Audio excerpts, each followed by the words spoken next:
Hello everyone, আসসালামু আলাইকুম। আজকের এপিসোডে সবাইকে ওয়েলকাম জানাচ্ছি আরও একটি নতুন পর্ব দেখার জন্য। আজকে আমি আপনাদের তৈরি করে দেখাবো 3 লেয়ার বিশিষ্ট chicken chop fry recipe. Chicken fry আমরা বিভিন্নভাবে বিভিন্ন স্টাইলে রান্না করে থাকি। প্রত্যেকটি খাবারই একটু ঘুরিয়ে ফিরিয়ে বিভিন্ন সময়ে বিভিন্ন স্টাইলে রান্না করলে খেতে কিন্তু ভালোই লাগে। তাই আমিও আজকে চিকেন ফ্রাইটা কমন পদ্ধতিতে না, একটু আনকমন পদ্ধতিতে আপনাদের ফ্রাই করে দেখাবো। চিকেন ফ্রাইটা আমি 3 লেয়ারে 3 বারে বিভিন্ন মশলা দিয়ে ভাজবো। প্রতিটি লেয়ারের স্বাদ এক এক রকম হয়, তাই রিকোয়েস্ট থাকবে ফুল ভিডিওটি দেখার জন্য এবং ভিডিওটি লাইক শেয়ার করে আমার চ্যানেলটি সাবস্ক্রাইব করার জন্য। প্রথমে আমি এখানে 4 পিস মুরগির লেগ নিয়েছি। আপনারা চাইলে মুরগির যে কোনো সাইডের মাংসই নিতে পারেন। মুরগিটাকে প্রথমে আমি ভালোভাবে ধুয়ে পানি ঝরিয়ে নিয়েছি। এরপরে আমি চিকেন লেগগুলো এরকম একটু চিড়ে নিব, এতে করে চিকেনের মধ্যে মশলাগুলো ভালোভাবে ঢুকতে পারবে।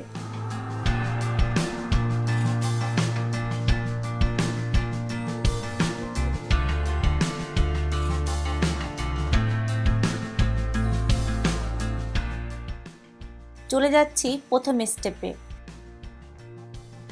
এবার আমি কিছু মশলা দিয়ে প্রথম ধাপে চিকেনটাকে ভেজে নিব। প্রথমে দিব হাফ চামচ হলুদের গুঁড়া, হাফ চামচ মরিচের গুঁড়া, হাফ টেবিল চামচ গরম মশলার গুঁড়া, হাফ চামচ কালো গোলমরিচের গুঁড়া,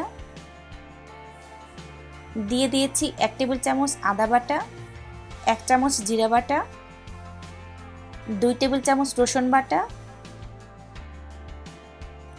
2 টেবিল চামচ সয়া সস, 2 টেবিল চামচ টমেটো সস, 2 টেবিল চামচ কর্নফ্লাওয়ার। কর্নফ্লাওয়ারটা দেওয়ার কারণে চিকেনটা ড্রাই হবে না, ভিতরে সফট থাকবে। সামান্য লবণ দিচ্ছি।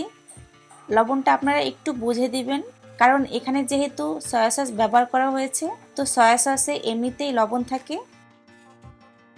এবার আমি সব উপকরণগুলো ভালো করে চিকেনের সাথে মাখিয়ে নিব।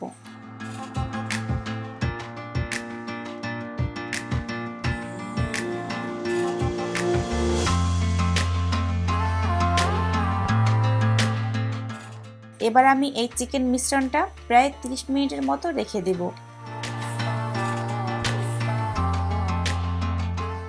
30 মিনিট পরে আসলাম চিকেনটা ভাজার জন্য। কড়াইতে পর্যাপ্ত পরিমাণে তেল দিয়ে দিয়েছি। তেলটা গরম হয়ে গেলে ম্যারিনেট করা চিকেনগুলো দিয়ে দিব।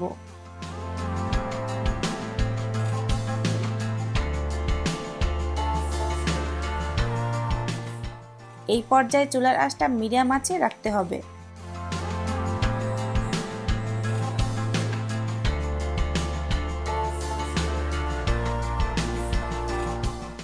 এক পাশে ভাজা হয়ে গেলে আমি অন্য পাশে উল্টে দেব।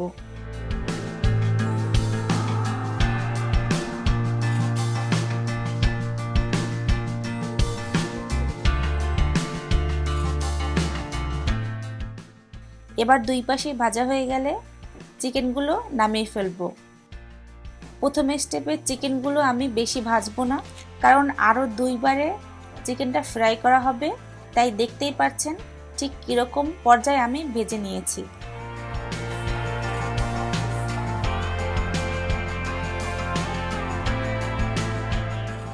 এবারে যাচ্ছি দ্বিতীয় স্টেপে।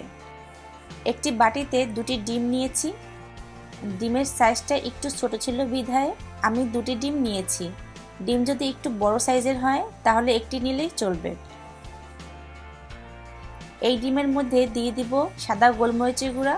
এখানে আপনারা চাইলে কালো গোলমরিচের গুঁড়াটাও ব্যবহার করতে পারবেন। দিচ্ছি সামান্য লবণ। এবার ডিমটাকে ভালোভাবে ফেটে নিব।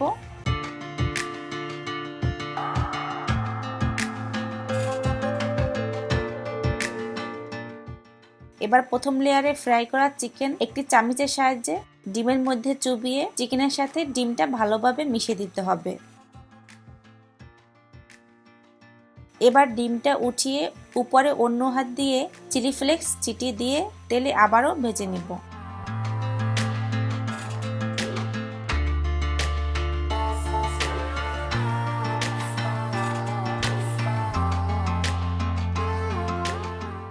একই পদ্ধতিতে আমি সব চিকেনগুলো ভেজে নেব।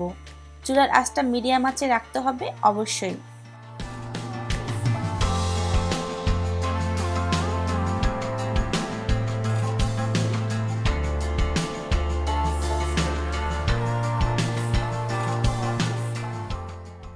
চিকেনটা এই ধাপেও অল্প ভেজে আবারও তুলে নেব। আমি প্রতিবারই চিকেনটা অল্প করে ভাজবো, এতে করে চিকেনটা শক্ত হয়ে যাবে না, ভিতরের লেয়ারটা সফট থাকবে আর চিকেনটা ভালোভাবে সিদ্ধও হয়ে যাবে। এবার যাচ্ছি তৃতীয় ধাপে চিকেনটা ভাজার জন্য। বাটিতে দিয়ে দিচ্ছি 1 কাপ বেসন, সামান্য হলুদ গুঁড়া দিয়ে দিচ্ছি সামান্য মরিচের গুঁড়া, স্বাদমতো লবণ, হাফ চামচ বেকিং পাউডার।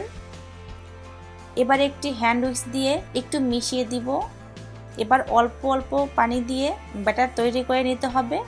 পানিটা একবারে দেওয়া যাবে না, এতে করে ঘন অথবা পাতলা হয়ে যেতে পারে, তাই অল্প অল্প করে পানি দিতে হবে আর মিশিয়ে নিতে হবে।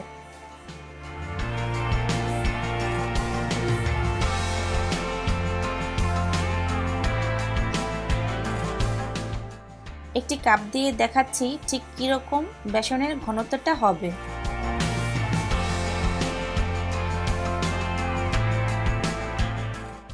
এবার তৃতীয় লেয়ার ভাজার জন্য আবার আমি দিয়ে দিচ্ছি চিকেনগুলো।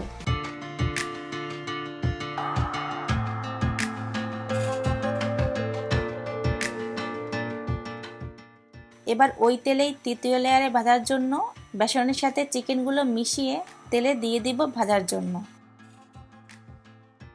একে একে সব চিকেনগুলো দিয়ে দেব। আমি আবারও বলছি, চিকেনটা প্রতিটি লেয়ারেই চুলার আঁচ মিডিয়াম রেখে অল্প অল্প করে ভেজে নিতে হবে, এতে করে চিকেনটা ভালোভাবে ভাজা হবে আর 3 লেয়ারে চিকেনটা সফট থাকবে। দুই পাশে অল্প ভাজা হয়ে গেলে নামিয়ে ফেলবো। সো ভিউয়ার্স, তৈরি হয়ে গেল 3 লেয়ার বিশিষ্ট চিকেন চপ ফ্রাই রেসিপি। এর প্রতিটি লেয়ারের স্বাদ আলাদা আলাদা হয় এবং ভীষণ মজার খেতে। 3 লেয়ার বিশিষ্ট চিকেন চপ ফ্রাই প্রথম ও দ্বিতীয় লেয়ারে চিকেনটা সফট থাকবে আর তৃতীয় লেয়ারে মানে উপরের লেয়ারে ক্রিস্পি হয়। আপনারা বাসায় বসে ট্রাই করে দেখতে পারেন, বাসায় বাচ্চা থেকে বড়রা খুব পছন্দ করবে। আমার আজকের রেসিপি আপনাদের কাছে কেমন লেগেছে তা আমাকে কমেন্ট বক্সে জানাবেন। যদি রেসিপিটি ভালো লাগে তাহলে রিকোয়েস্ট রইল আমার চ্যানেলটি সাবস্ক্রাইব করার জন্য। সবাই অনেক অনেক ভালো থাকবেন। আল্লাহ হাফেজ।